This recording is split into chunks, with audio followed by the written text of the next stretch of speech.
Traditionally, one does not say hello on Tisha B'Av, as one does not say hello to mourners.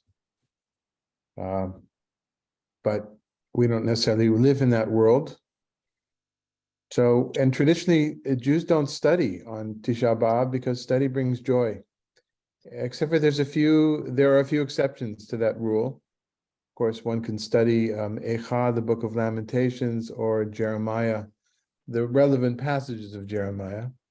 And one can also study a list of rather short list of Talmudic and Midrashic passages, which are known as Agadot HaChurban, the legends of the destruction.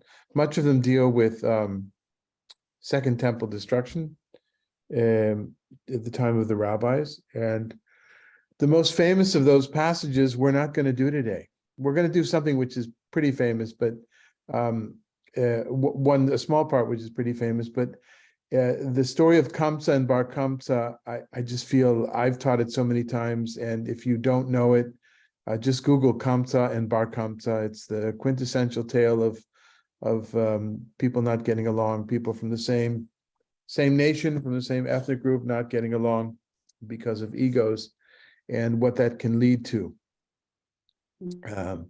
And the implication in that section of the Talmud, which is in the Tractate of Gittin, is that it's because of this silliness, this ego-driven relationship of many in the circles, even the circles of the rabbis of the Talmud, which brought about the destruction of the temple in Jerusalem in 70 CE. I think it's a little bit more complicated than that. But what we do know for sure is that we're many, many, many factions, and I don't know that if the Jewish community had been unified, which it's almost a silly question because it wasn't the case and it wasn't going to be the case. We think in terms of Jewish unity in a very naive sense, a very mythical sense, and it's never been the case. And while today in Israel is a low point, a special low point, we've been at low points before, and I'm optimistic that we will survive and come out of this better. That's at least me. But it is a time to mourn, and it was a time to mourn in the first century when the temple was being destroyed. And I began to say, even if the Jews had been unified, I'm not sure they could have withstood the Roman invasion and all that happened. And there's a lot behind all of this. It's not just because we didn't treat each other well. There was money involved, there's finance involved, there's economics, there's politics, there's all sorts of things involved. And but those are the things we're allowed to actually study on Tisha B'Av. That's the 9th of Av being the day of mourning of the first and second temples, and the destruction of Beitar, and so many other things that have been cut and pasted from other dates and put onto this date, because otherwise we might be mourning every day of the year. What I do not appreciate as an educator, I didn't when I was working at summer camp in the 80s and the 90s in the United States, and then afterwards in Canada. And we didn't do this in Israel. It wasn't an issue when I was working with youth in Israel. What I don't appreciate is going to the Shoah, is going to the Holocaust as the kind of fallback educational program for Tisha B'Av. I think it's done less today, but when I got involved in Jewish education in the United States as a visitor from Israel, that was for many of the teachers at camp, and that's the material they had. They knew nothing of late antiquity, and they didn't have Jewish studies, but they all had Holocaust stuff because of the educational program that had been so successful. And I'm all in favor of Holocaust education and programming. Of course I am, but at the right times of the year, if we're going to do it by year in the right measure. And sometimes it's important. Holocaust was not about Jews not treating each other well, and I think that was the danger in the message, that if you talk about the destruction of the temple in terms of just the enemy, which is what, when you study the Holocaust on 9th of Av, that is the underlying message, then you're certainly missing the point of the Talmudic point. And the Talmudic point we're going to get to right away in the first source from the Babylonian Talmud. Yoma in Aramaic means the day, referring to Yom Kippur, Day of Atonement. And this particular section doesn't have to do with Yom Kippur. Sorry.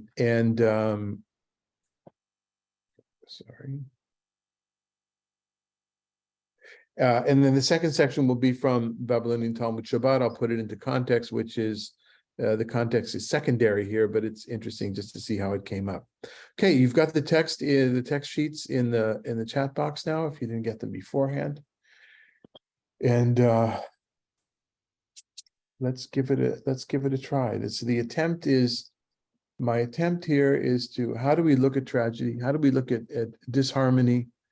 How do we make sense of it, especially from a historical perspective? And what do we learn from it? What are the values that we learn from it? Not the exact words necessarily of the rabbis today, but what are the values that lie therein? Okay, then. Let's see. Steve, you want to lead us off? Steve Skopatz in with number one. Yeah. Why was the first temple destroyed? Due to three matters: idol worship, forbidden sexual relations, and bloodshed. However, during the second temple, the people were engaged in Torah, mitzvot, and acts of kindness. Why was it destroyed? Due to the fact there was wanton hatred, Sinat Hanan, teaching that the sin of wanton hatred is equivalent to the three transgressions: idol worship, forbidden sexual relations, and bloodshed. Okay, let's unpack it. When people talk about this tradition, and perhaps I just got the wrong one, maybe there's another version of this, and I admit I didn't dig that deeply, but I suspect that what the original tradition was, that the first temple was destroyed because of avodah zarah, of idol worship, worshiping foreign deities. In other words, not worshiping Adonai exclusively in a monotheistic sense, because that is the message. Indeed, that's the message of the historiographical books of the Hebrew Bible. The first temple was destroyed because the people just could not, including the kings, could not behave themselves when it came to idol worship. It wasn't. And then what happened is that idol worship became one of the three cardinal sins of Talmudic Judaism, Rabbinic Judaism, and never really, it became an expression, a linguistic expression to use all three. And I don't necessarily think, it just meant that people weren't keeping the Torah. And if you understand this in that way, that it's all three things, then there's a real problem with this tradition, because the second part doesn't really make sense. So I'm going to read this as just idol worship. The reason these three things are lumped together very often in rabbinic literature, because it's these three things for which you have to allow yourself to be killed. If your life is threatened, somebody says to you, either you bow down to this idol, you worship this idol, I will kill you, you have to allow yourself to be killed. If somebody says, sleep with this other man's wife, and it's only a man sleeping with another man's wife, that's what Gilui Arayot is, or an ancestral relationship of any other kind, in the biblical, on the list of the Torah, with what we would call incest today. Do that or I'll kill you. You have to allow yourself to be killed. If somebody says, kill this other person or I'll kill you, you have to allow yourself to be killed. They're lumped together in this kind of stuff. It doesn't really make sense here. I'm pretty certain that the original meaning of this was the first temple was destroyed because of idol worship. That's certainly the message we get from Hebrew biblical literature. Okay, but the second temple, right, in which people were engaged in Torah or mitzvot, the gemilut chasadim, right? According to this, they're engaged in halachic observance, we'll call it, I guess, in the eyes of this tradition. Then why were they killed? They were keeping the mitzvot. And what the source wants to say here is that, well, there's something beyond keeping the mitzvot. And that's a lack of love, sinat chinam. Sinat chinam is senseless, baseless hatred. And ego, competition. And there's not a particular, although there are commandments that you could say, well, you're not allowed to take revenge, you're not allowed to begrudge somebody something, you can't put a stumbling block in front of a blind person. There are a lot of things you could say, but it became, though, this idea people just were not getting along. They were not practicing boundless love or ahavat chinam. By the way, sometimes it's a little bit difficult to teach this in modern Hebrew because chinam means free of charge. It also means to be set free, but free of charge. And so people, people say you don't get anything for it. Ahavat chinam, giving love, baseless love would be you just love for the sake of love, and hate for the sake of hate, if it's chinam. But it's used quite a bit, sinat chinam, and it's used on both sides of usually any kind of argument or any kind of divisiveness amongst the people that's happening right now. It happens in this country in the rhetoric. Both sides call the others mean-spirited and they just don't, because they don't like them, right? It's not somebody's policies because they just don't like somebody. And so I've seen, obviously, leading up to Tisha B'Av this year, demonstrators in Israel calling against the government, calling them perpetrators of sinat chinam. They're doing this out of spite because they hate LGBTQ and they hate women and they hate Arabs and etc. And then you see on the other side, well, these people, they're just demonstrating and they're threatening not to go to reserve duty and to leave the country and to invest their money. That's just because of senseless hatred, because they're not getting their way. So once you say sinat chinam, it's void of values. There's no values involved. It's pure ego. That's my understanding of this. Any disagreements or agreements or comments on this particular section before we go on to the main section of what we're going to do today?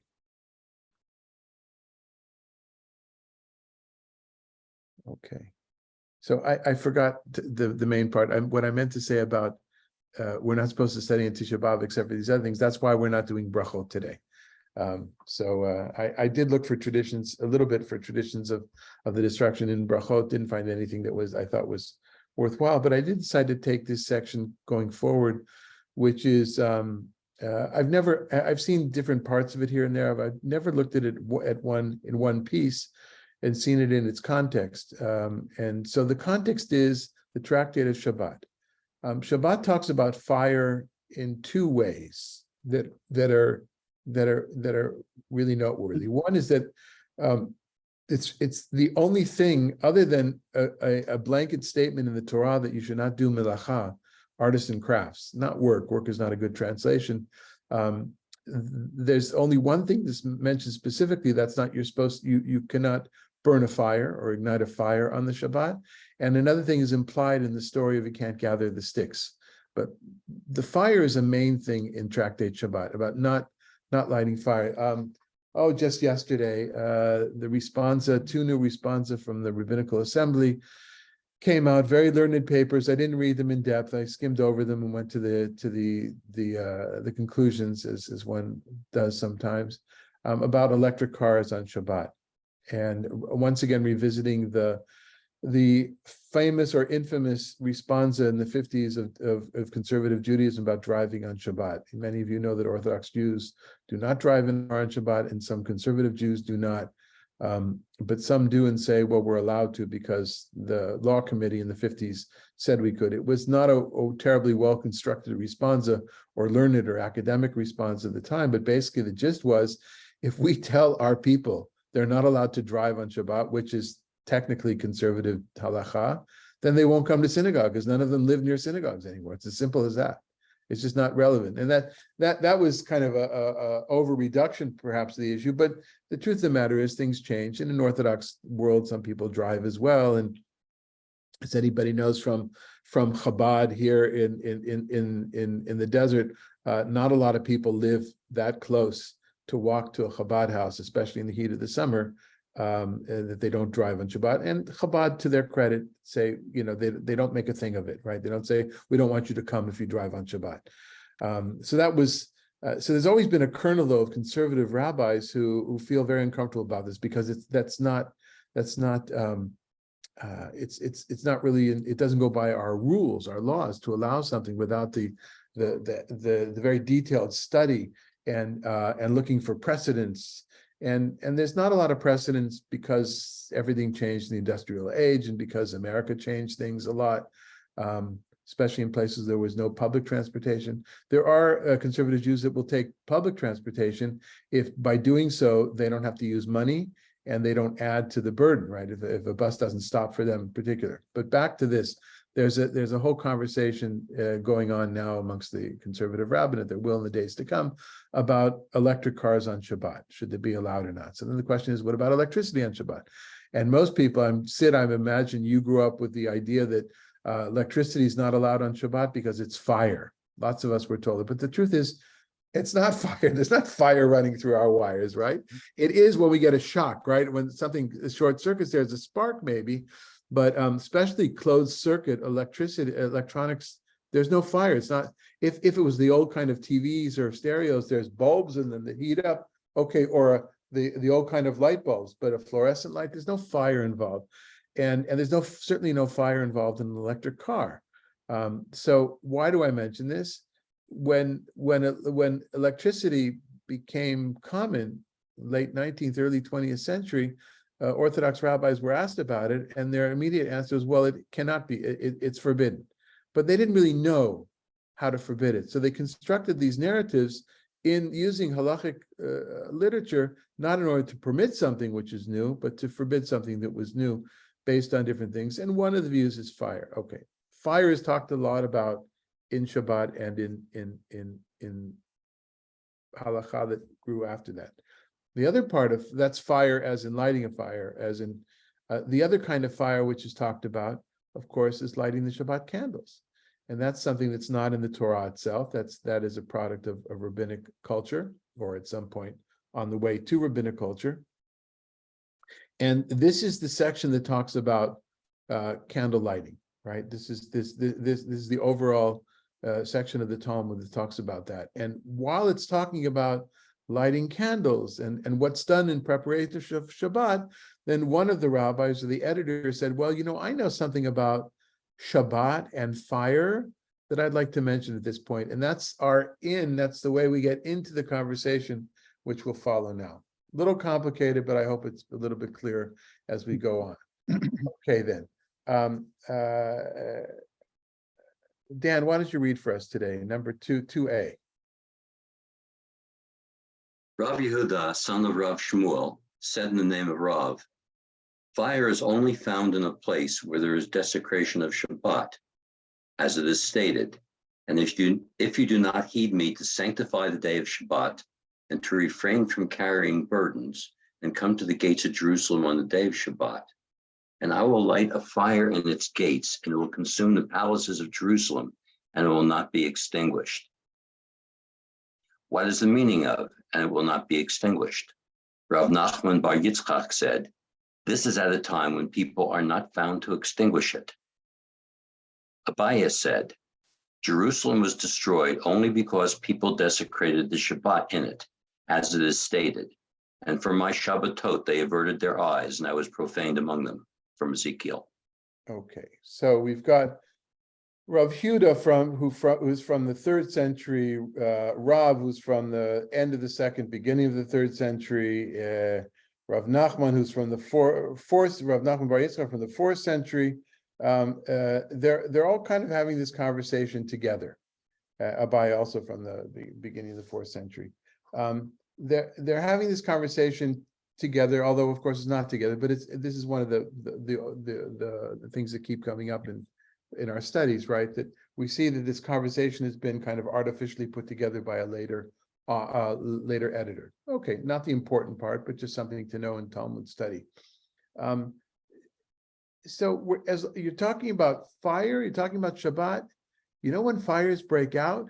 They break out when people don't keep Shabbat, when they desecrate Shabbat. Now, please don't go and say that's not true. This is these are not meant to be all-inclusive statements. That's not the way the rabbis position they're talking about something. They want to make a point. I would imagine there was a problem with Shabbat desecration in their community and needed to mention it. So what do? They take a verse from Jeremiah and that talks about Jerusalem and the fact that there'll be a great fire Does that mean actual fire? Does it mean fire as a symbol for destruction? It doesn't really matter, because they take those two things, that what Rav Yehuda is done here, or what in the name of Rav, what Rav has done is that why is there nobody to there's nobody to extinguish the fire in Jerusalem? Not because of Shabbat. We're not there yet, because there's nobody there. The city has been abandoned, right? So there's this picture of tragedy, right? These are the things we're allowed to study on Tisha B'Av because they bring us some sorrow when we think about the destruction itself. Jeremiah, prophet of destruction, and so that's how Rav Nachman Bar Yitzchak, that's how he understands this tradition here about Jeremiah: fire, destruction, Jerusalem, because there's nobody there. This gives an opportunity to Abaye to say, no, I'm going to tell you, you want to know why Jerusalem was destroyed? And in parentheses, fire was involved, because they didn't keep Shabbat. So let's take this so this is the end of the bottom line of this paragraph, right? Why did bad things happen to the Jewish people in Jerusalem in 586? Or I would imagine Abaye it means as well in the first century, in 70 CE, because there was a desecration of Shabbat, right? There was now, does desecration of Shabbat mean just Shabbat? Probably not. For instance, when you are deciding who will be a witness at a wedding, or who's a kosher witness, this happens to play out in modern day Israel, and perhaps here in the United States with Orthodox rabbis. A witness has to be somebody who keeps Shabbat in public, who does not desecrate Shabbat in public. To desecrate Shabbat, that means not to keep the laws of Shabbat, smoke a cigarette, whatever it is, right? In public was thought to be one of the cardinal sins, whereas in early Talmudic literature, it is idolatry, murder, and sexual misconduct. Shabbat kind of became that flag. If you don't keep Shabbat, you're really setting yourself outside of the community. And so it's not just it's a code word, right, for lots of other things as well. Yet still, I mean, basically it says Jerusalem was destroyed because people stopped keeping the mitzvot, in particular Shabbat, because that's the context of this conversation. So what do we feel about that? How do we feel about when that kind of causality is brought up?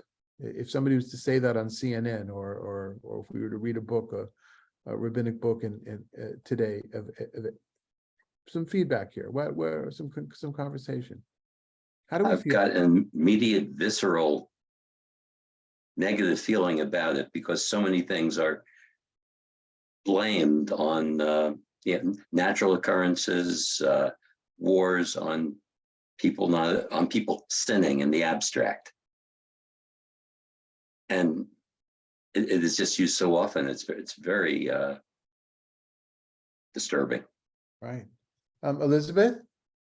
Yeah, I think when it came to the destruction of Jerusalem, it was the destruction of their entire religion as well. They had to find a reason, and they were constantly saying, how did God let this happen? And I think so they came up with, it's our fault. We brought it on ourselves, kind of thing.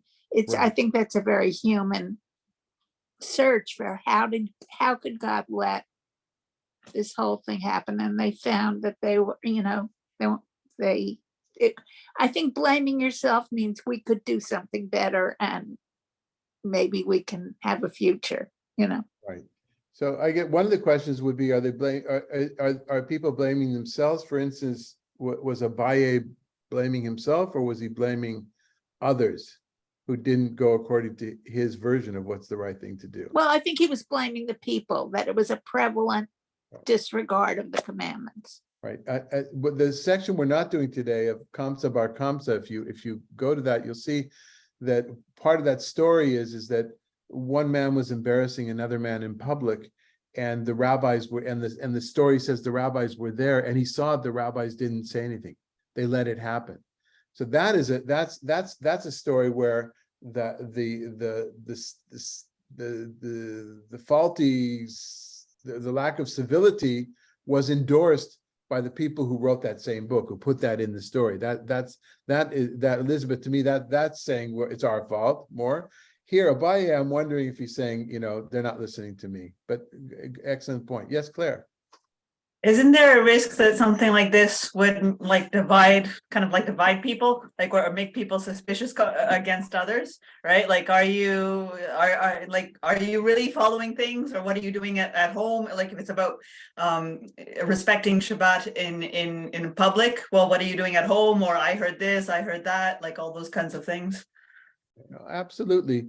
Although there always has been a difference between what one does in public and what one does in private. Of course, yeah. There's been a huge tolerance. Look at many of you know that I've been very invested in the fight for LGBTQ rights in Judaism and other countries. That led me to think about a lot of things and why there's so much against male homosexuality, and there's so little, almost nothing in Jewish law about relations between two women, and the main reason is because nobody knew about it, because the men who were writing literature, they didn't know what was going on with the women in their bedrooms. So the women said, I have a headache, and they went in, whatever it was, right? I'm saying they don't know. So there's a lot of, and there's been tolerance of homosexuality for centuries, of course, of things that happen inside. There have been times in history, so those are the parts that we know and we have negative reactions to, where there's been rooting out, there's been witch hunts, there's been people who, the outing of people.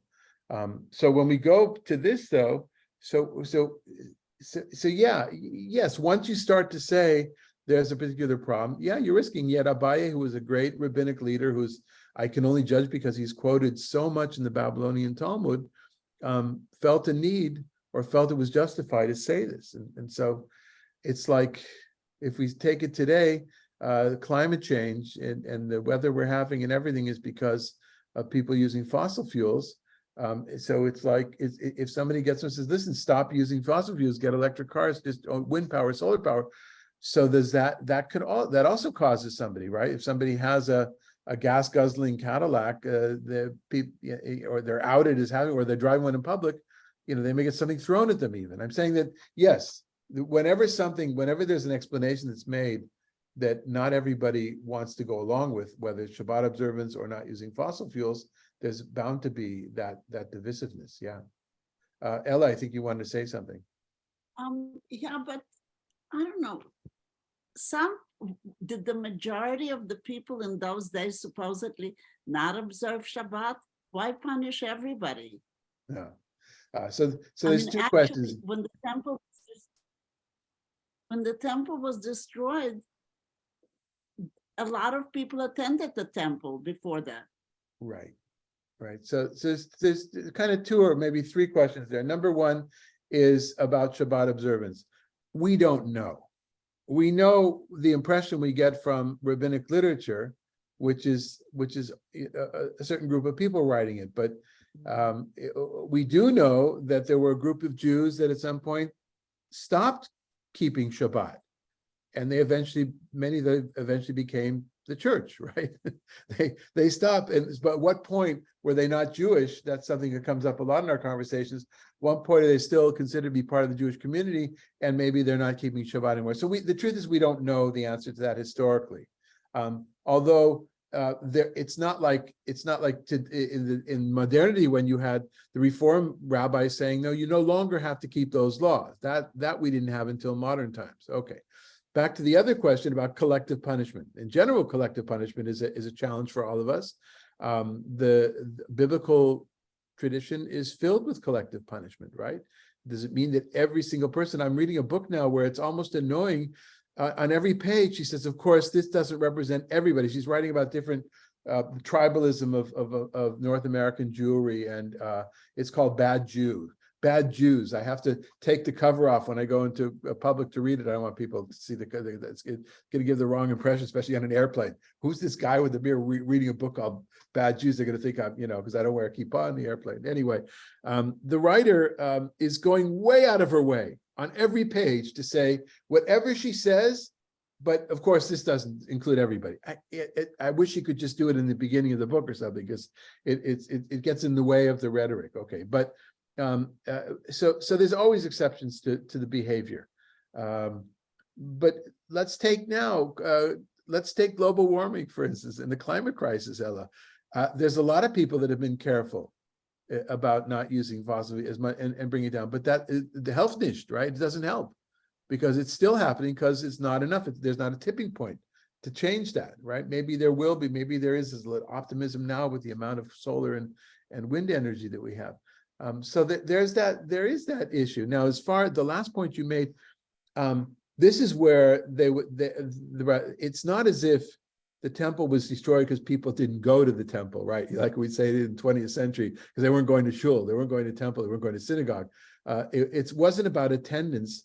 It was about the many of the legends around the destruction say that the temple was going through the motions of doing things right. There's a horrible story about it's funny how much rises to the top when we're one again from the tradition of legends of the Korban, of the destruction of there was something, I forgot what it was, that the priests could do. Whoever got there first come, first served. Whoever got there first got to do the honor.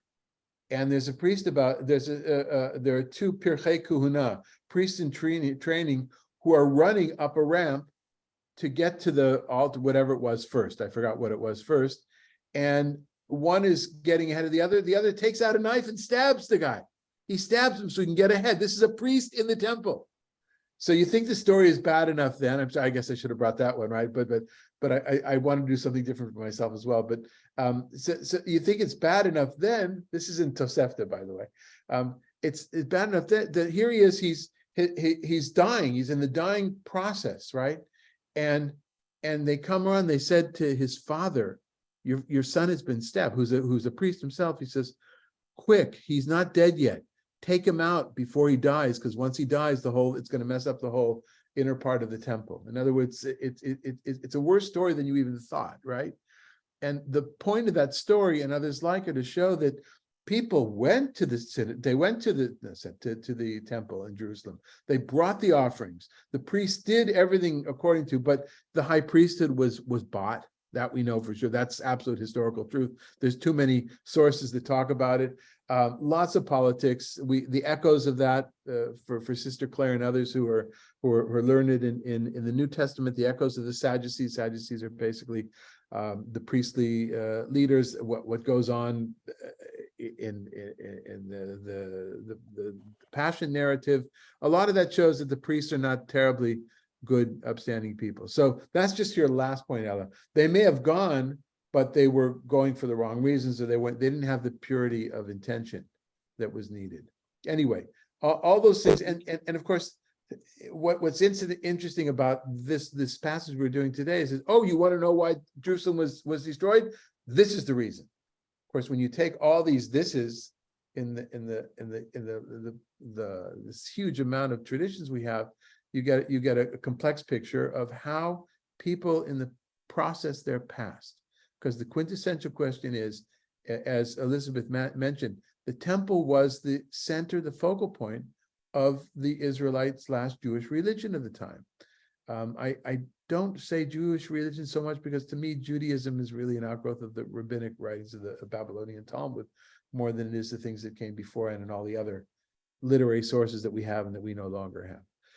But the temple was a focal point, was the main thing. And yes, there were synagogues in lands far away from the land. And yes, there was a temple in Elephantine where they offered sacrifices. Yes, but all those are exceptions that really prove the rule that the people thought that their connection with God was assured and kept intact by this temple, what was going on in the temple day by day by day.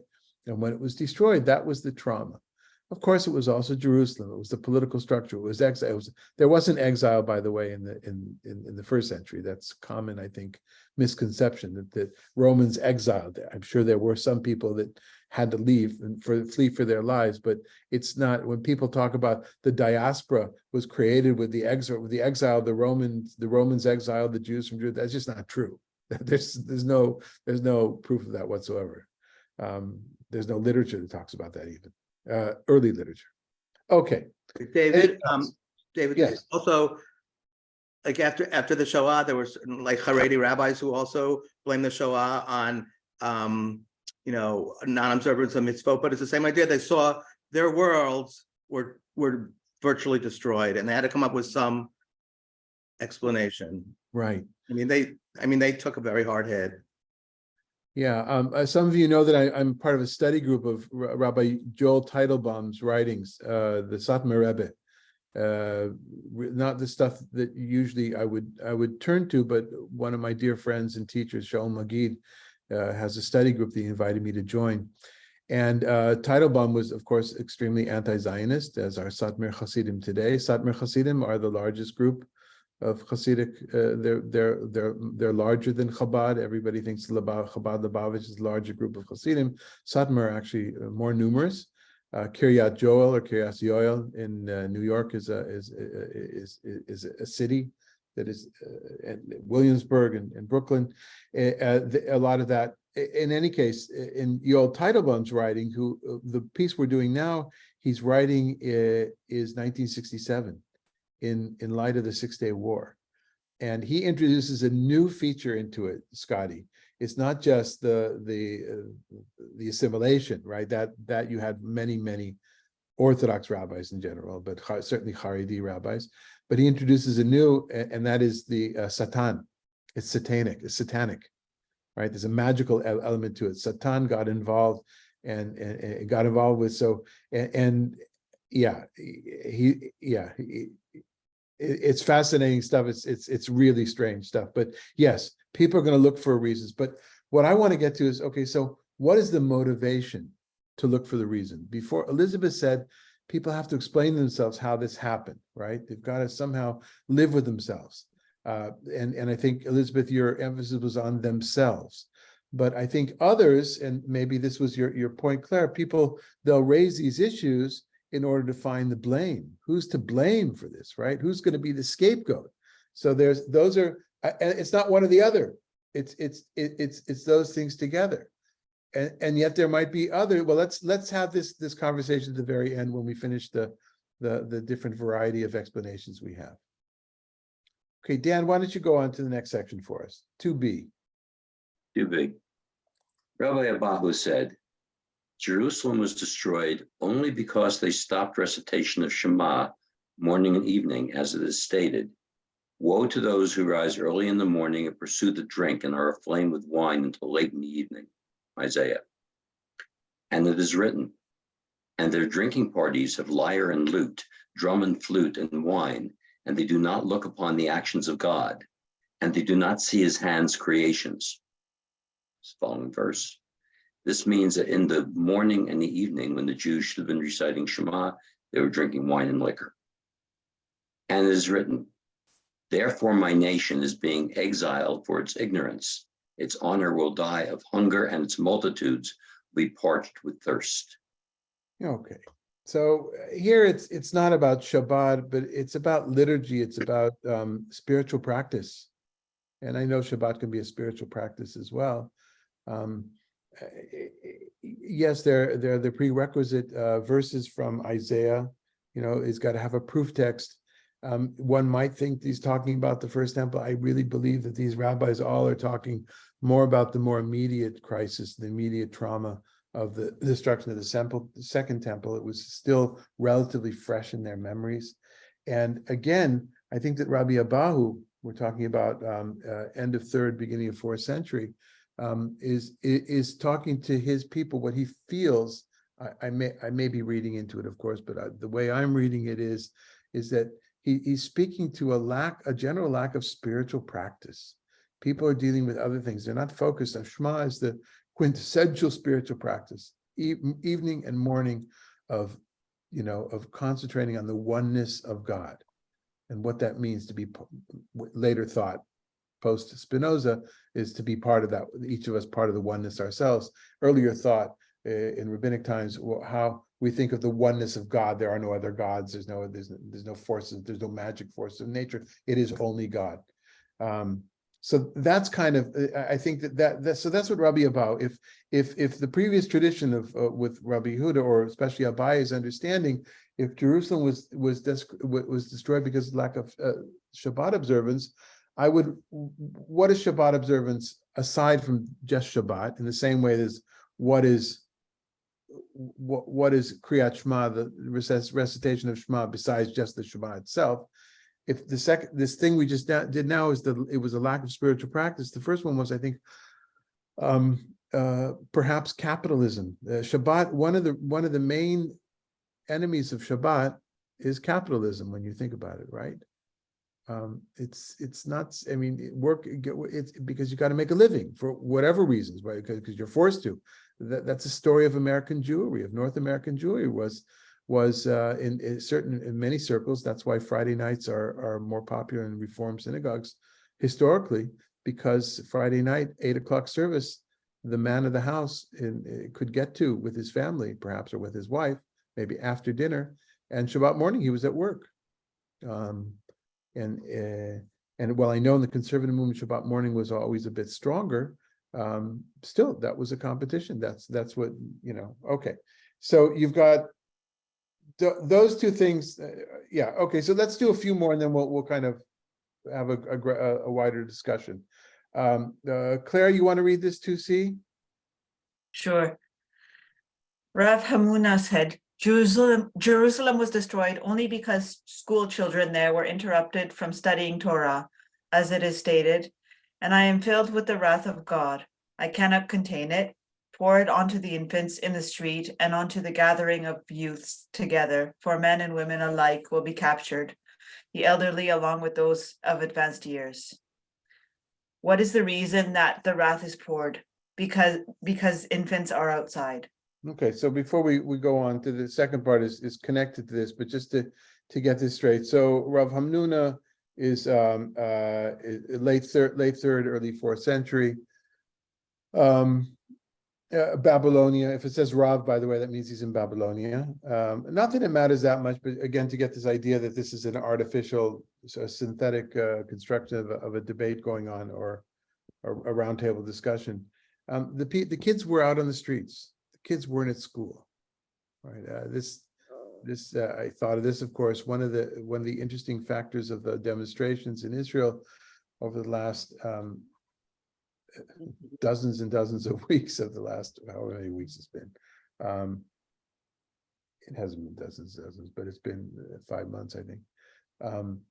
Is especially in the recent weeks, has been the fact that families come out with children. In fact, all from the beginning, I saw lots of children are out there. It is seen, not so much I think it's seen by my friends or our daughter's friends. It's seen as an educational activity. This is how you teach your children about democracy, is by going out to the street in this way. So that's not what's said here. What's said here is the kids should not be here. They were forced out into the streets because of the destruction in Jeremiah's time, and therefore they weren't at school, and that brought about the destruction. Let's see what the other two paragraphs say. Ula and Rabbi Yitzchak. Ula said, Jerusalem was destroyed only because people had no shame before each other, as it is stated. They acted shamefully. They have performed abominations, yet they neither were ashamed nor did they know humiliation. Therefore, they will fall among the fallen. They will fail at the time that I punish them, said God. Rabbi Yitzhak said, Jerusalem was destroyed only because the small and great were equated, as it is stated, and the common people were like the priest, the slave like his master, the maidservant like her mistress, the buyer like the seller, the lender like the borrower, the creditor like the one indebted to him. And it is written afterwards, the land shall be utterly desolate and completely plundered, for God has said this. Okay, so 3 very different things said in different, the first 2 are said in more or less in the same period of time. And the third is actually in Rabbi Yitzchak, who is, you notice his title is Rabbi, so he's from the land of Israel. He's actually an earlier sage. So this is not so much about the history of the sages, but 3 different things that come up here. So we had education, we had lack of shame, and we had egalitarianism, equality kind of, or everybody equal. What do we see? What do people feel? What do people think about this?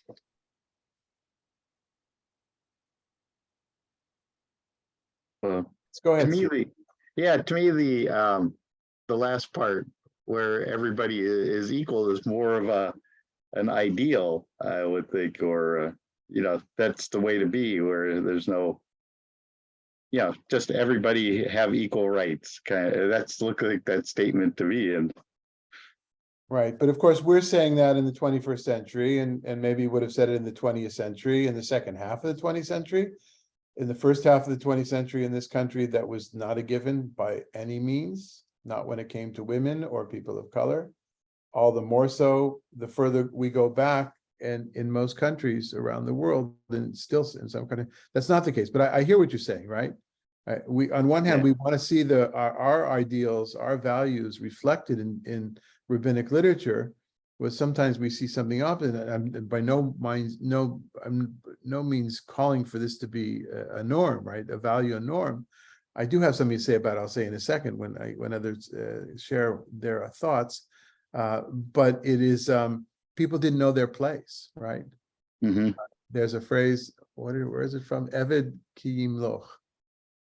A slave that will rule. Yeah, but where is it from? I forgot where it's from. A slave. It's what you say when, like when the I've heard, I have no idea where it's from, but I've heard that expression a lot. yeah, it's like when the inmates are running the prison. The asylum. Yeah, running the asylum. Yeah. Okay. Evet kimloch. It literally means when a slave becomes a king. So, and what else? What else do people think here or feel?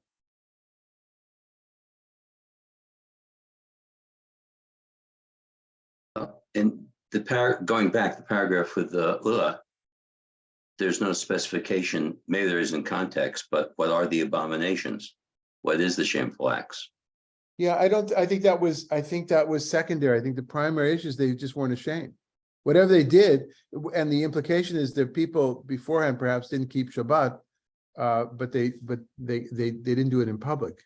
People were doing things in private because they were shamed. Here, now they just go ahead. People doing it in the streets, whatever they're doing, it is where your imagination brings you, right? Doing it in the streets. It's society norms, social norms dissolving, right? I mean, we see it. Obviously we see it. We've seen it accelerated in recent years in many countries, certainly in this country. Behavior of politicians, and the degree. So my take on this, where these three views in this one section brought me, is a lot to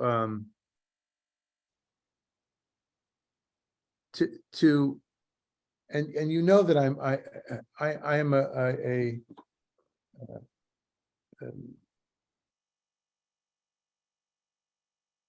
I'm an early adopter of technologies, and compared to my age and social media and things like that. But these three things brought together, the way they've been edited, bring to my mind digital culture, or the lack thereof, right? This idea of the kids are no longer in class in regular study. Books are written. This book I'm reading is there are very few books in the very few actual books in the footnotes. Almost all the footnotes are online. Now I understand that there can be serious articles online, but everything is done here where we're doing it right now. That's a problem. That is a problem. That's the kids not being in school. That everything is on screen, as the younger children say, the screen time, right? When do I get screen time? And during meals or whatever it might be. Okay, the lack of shame. What people put on social media. Dan, there's your example right there. Well, things that we would have never Never. And there's a lot older people than me here who would never have thought of sharing with other people the things that we share. Now, there's a good part of that as well. People sharing when they're lonely and they need somebody to share with. This is not all that social media and digital culture is bad. That's not my point. But the challenges therein are the lack of traditional study of learning in person, developing empathy in the classroom.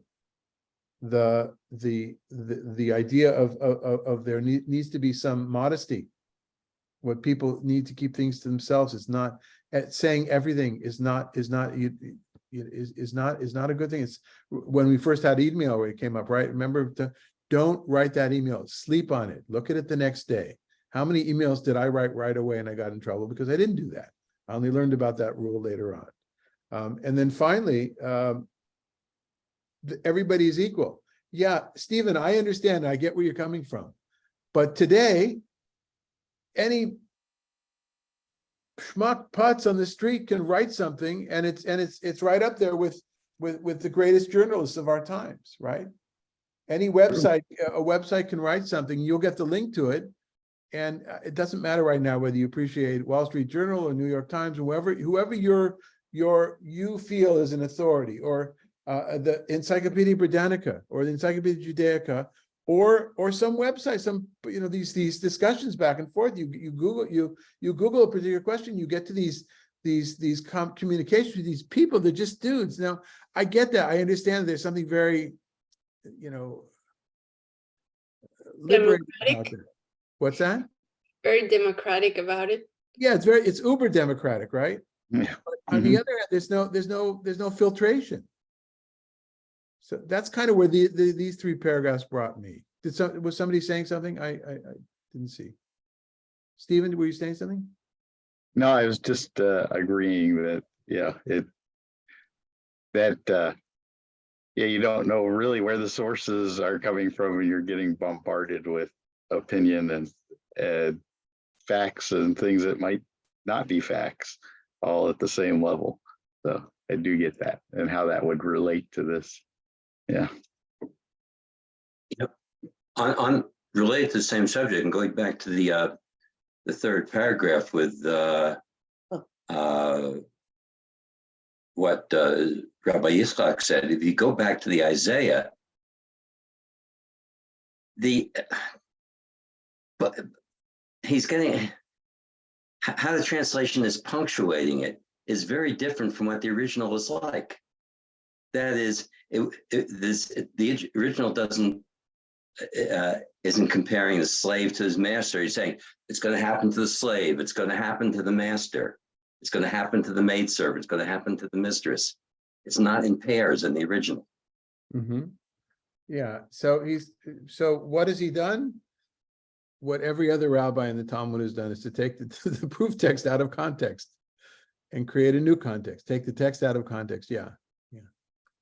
But it's this need. So it's an interesting dialect, right? On one hand, it comes from a place of wanting to say, I'm not making this stuff up, right? See, it's here. Geschrieben, right? It's written. On the other hand, there's huge distances and imaginations. And if this wasn't done, then not maybe in this case, but if this kind of apparatus wasn't constructed, then scripture would have lost its relevance. Okay, so earlier in the session, you said Judaism is what the rabbis have said Judaism is. So how do we relate to Isaiah? We've got, the rabbis are using Isaiah to prefigure what they're seeing in the second destruction. Christians use Isaiah to prefigure things about their beliefs, right, and practices. So I think you know my answer to that. My answer is that we set aside time to just look at the text of Isaiah, and for me and others to prepare beforehand and have that conversation. That's my answer to that. Is academic study of the text that includes a section like we're doing now about what do we feel about it. Right, something that did not happen at Hebrew University when I was there in the 80s. Nobody said, how do you feel about this text, right? What is, and when somebody would go there, they would be shut down by some of my favorite professors, not because that's not why they were favorite, because they were teaching me, the discipline, literally the discipline. So I would that, and that's what we do when we study Torah, right?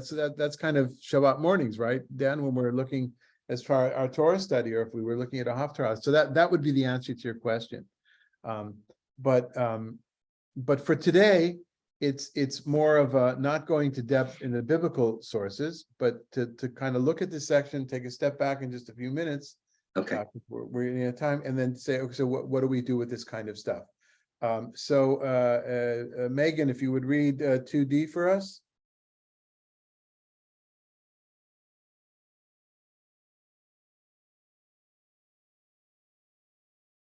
Sorry, my mouse goes to sleep. 2D. Rav Amram, son of Rabbi Shimon bar Abba, said that Rabbi Shimon bar Abba said that Rabbi Hanina said Jerusalem was destroyed only because the people did not rebuke one another. As it is stated, her ministers were like stags that found no pasture, and they walked without strength before their pursuer. Just as the stag turns its head toward the other's tail when it grazes, so too the Jewish people in that generation lowered their faces to the ground and did not rebuke one another. Rabbi Yehuda said, Jerusalem was destroyed only because they disparaged the Torah scholars in it, as it is stated, and they mocked the messengers of God and disdained his words and taunted his prophets until the wrath of God arose against his people until it could not be healed. What is the meaning of until it could not be healed? Rav Yehuda said that Rav said, anyone who disparages Torah scholars cannot be healed from their wound. Okay, so two things that have to do with one is hyper-individualism, or burying one's head in the sand, ostracism, perhaps. But this rebuke is something important. Something that it's none of your business, that kind of thing. No. According to biblical thought and law, and rabbinic as well, you actually do have to rebuke. You've got to do it in the right way, but you do have to point out that this is of course a good source for those that are for whom it's important to hit the streets and to demonstrate whatever the issue might be, whether it's Israel or not. And the second thing, though, opens up an entire section that I actually three-dotted and skipped over, because it's more about status to the rabbis and how they understood how they're going to keep their culture together by not only this respect for it and this rebuking those who disparage rabbis, but also what you saw in the beginning of this section, carefully quoting who said what and giving credit where credit is due, and not, appearing to say, well, I made this up myself, or don't believe me, believe the greater rabbi who everybody, respects. All right, so those are the things there. Let's go to the last one, and then we'll take some comments. Madalena, you want to read 2E? I skipped over the section that just deals with Torah scholars who have been disparaged. And Rav said, Jerusalem was destroyed only because there were no more trustworthy people there, as it is stated. Roam about the streets of Jerusalem and see, and search its plazas. If you can find a person who acts justly, who seeks integrity, that I should forgive it. Is that so? Didn't Rav Katina say, even at the time of Jerusalem's failure, trustworthy people did not cease there, as it is stated? For a man will grab his brother of his father's house and say, you have a garment. Come be a chief over us, and let this ruin be under your care. Things that people use to cover up like a garment, i.e. secrets, are in your hands, and you know about them. Therefore, you should be a leader of the community. Okay, I'm not sure. I was going to leave this. I thought maybe we would open this up to. I'm not really sure what this section means entirely, other than it does address to a certain extent that possibly that verse in Jeremiah it's not collective punishment where innocent were punished for things they didn't do. Said everybody was in responsibility. But I think all in all, this paragraph says that everybody has a responsibility. And if something's not happening, then you need to be that leader as well. At least that's what I've taken away from this. You'll notice that all these paragraphs began with Lo charva Yerushalayim ela bishvil, right? Jerusalem was destroyed only because. Now, again, that's just the language that's used. I don't think that any of these rabbis really thought that that is the only reason. That's how that is in Talmudic discourse. That is pluralistic by saying that, this is the only thing is this view. When you speak today in groups, it's very important. Again, I'm referring to that book, but also when I'm amongst younger colleagues, you really have to be careful to frame your words and say, this is the way I feel. It's my opinion that. Yeah, I used to when this first started happening, I said, well, it's my opinion. I'm the one saying it. I'm not speaking for you, but this assumption that people are speaking for other people. And I understand there's a sensitivity, but that's not in the rabbinic world, which we have a glimpse into here, is that it's not that somebody says, I have the answer, the only answer. It's just a rhetorical way of saying, no, this is the value that I'm thinking of right now. What I'm thinking of the most right now, what keeps me up at night are these things that have come up, whether it's leadership, whether it's rebuke to others, whether it is the children in school, whether it is a lack of shame, whether it is undue equality between people that should not, people need to know their place, whatever it is, that's what's keeping me up at night. And that's what I'm worried about is going to happen in the future. So yes, it is to explain what happened in the past, but I think that in many ways it's more about where do we want the future to go? And that's my takeaway from this section today. So proof texts, I just realized something. I've been biased by my own background. Proof texts aren't proofs in the mathematical sense. They're just something familiar to anchor an argument on. Exactly. All right. They're a hook. They're a place where it's an anchor. Anchor is a good one, yeah. Or it's a thumbtack. It's a little yellow thing that you put on the wall, or when they're solving crimes, yeah. Anything else, folks? All right then. Well, we'll get back to Masechet Brachot next Thursday. And for all those who are in any way, and I guess you were here today, so you did commemorate the 9th of Av, may it be a one that brings some sort of hope for the future. So sort of nechama, the second half of the day, according to Jewish tradition, we sit on the ground. Traditional halakha is to sit on the ground as a mourner in the evening and in the morning, but to get up around now towards the midday. And while people will still continue to fast, some people actually only fast for a half a day and end it now. But while people will continue to fast, still you get up, but you begin to look hopeful for the future. And the special reading from the prophets going forward as of this Shabbat are all passages of nechemta, of comfort. So important not just to look back and see why do we have the problems we have today, this I'm saying as a rabbi, but to think what is going to keep me up tomorrow and the next night about what's going to happen in the future. Okay, thanks for being here, everybody.